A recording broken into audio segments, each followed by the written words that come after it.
சின்ன முருகைய சிங்கார முருகைய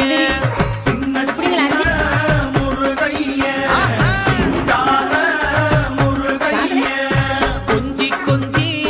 தமிழ் பேசும் செந்தில் படி வேலனவ கொஞ்சி கொஞ்சி தமிழ் பேசும் செந்தில் படி வேலனவ சின்ன முருகைய சிங்கார முருகைய கொஞ்சி கொஞ்சி தமிழ் பேசும் செந்தில் படி வேலனவ சுப்பிரமணிய சாமி என்பார், கார்த்திகேயன் என்பார், சுவாமிநாதன் என்பார், முக அமுதன் என்பார், பாலசுப்பிரமணியன் என்பார், கருணாகரன் என்பார், கதிர்காம கந்தன் என்பார், கதிர்வேல சுவாமி என்பார்.